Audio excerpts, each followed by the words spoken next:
Copyright the University of Auckland. All rights reserved. The content and the cosmetic industry is one of the largest industry in the economic world. As of 2019, it was valued at over 500 billion US dollars.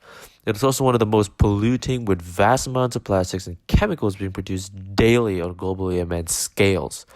Much work has been done, and yet more must be done to reduce the amount of waste generated from this multi-billion-dollar industry.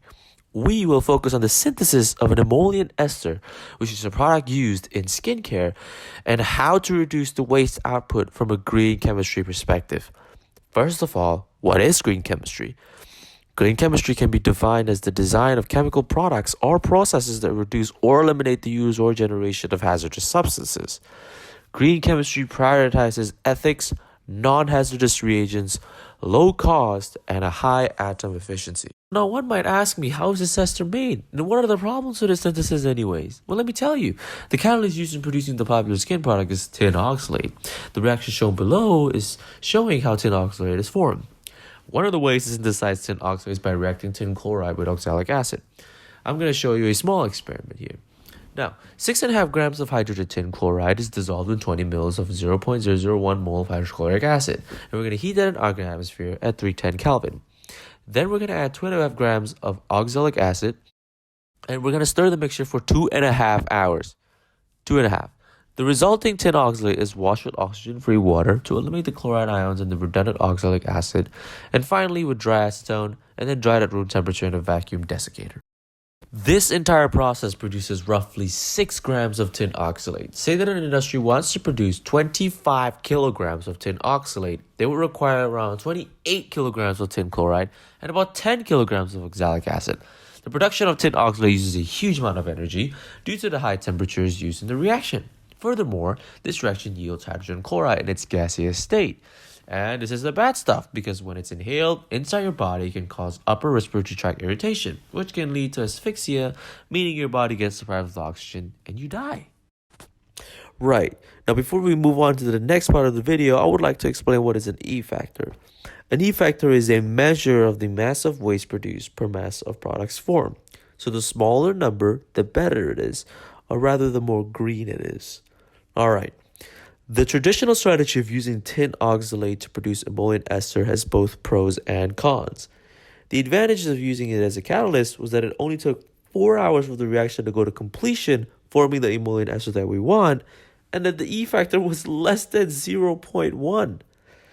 Don't be fooled though. The disadvantages were staggering. High energy consumption is needed, as the temperature had to be raised to 240 degrees for this reaction to take place. As you can see, a lot of heat was needed to activate the catalyst. The multi-step reaction also requires high energy output in other aspects of the reaction. For example, energy is needed to deodorize at 140 degrees. Bleaching, drying, filtering has to be done at constant 100 degrees temperature to get the final product that we want. A huge amount of undesirable pollutants will be formed after the reaction, such as sulfur dioxide, phosphates, and carbon dioxide, as well as wastewater production. Overall, the cons outweighs the pros when using tin oxide as a catalyst, as it is just not eco-friendly.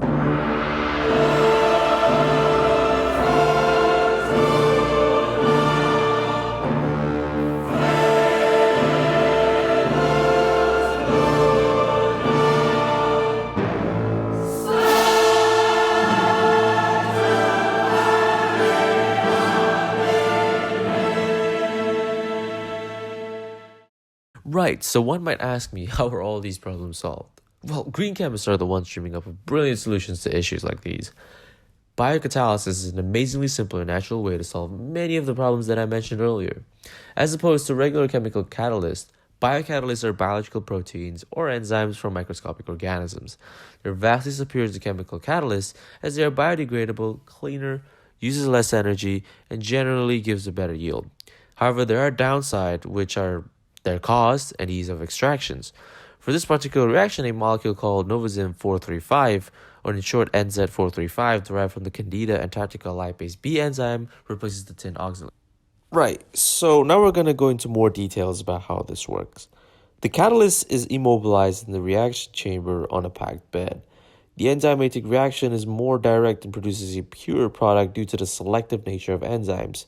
They have very high selectivity, removing the need for liquid nitrogen in the reaction and eliminating the deodorization, bleaching, drying, and filtration steps that I mentioned earlier. All these steps happen at 100 degrees to about 140 degrees, which is the main reason the catalyst reaction uses much less energy compared to 240 degrees I mentioned earlier, plus the 140 degrees, plus the other 100 degrees, so you do the math. On to the next part of the video. Using NZ435 also eliminates the use of sodium hypochlorite for bleaching, which is a major source of global freaking warming, acidification, and smog formation. It also uses less catalyst by mass than the tin reaction, using only 1% of it, which in turn produces 0.7% of the waste. So we're all really smart people, so we can see that overall it is a much greener reaction. But there are geniuses who think they're smarter than smart people and ask, but by how much? Well, I'm going to tell you. The total energy usage when NZ435 as a catalyst is 38% of the reaction with tin. In terms of carbon dioxide emissions, the enzymatic process produces 38% of the amount that the tin oxalate does. The enzymatic process also produces 74% less phosphate, which causes eutrophication. Furthermore, it produces only 24% of the smog and a mere 12% of the acidification. The acidification percentage is likely even lower as it only takes into account sulfur dioxide production, while other compounds produced in lower amounts could cause acidification such as carbon dioxide or phosphate. You may think that that's good for the reaction, but wait, there's more. All these data doesn't take into account the higher product yield, from 61% to a staggering 93%. So the overall environmental impact will be even less for the enzymatic. There is also a difference in the quality of the product.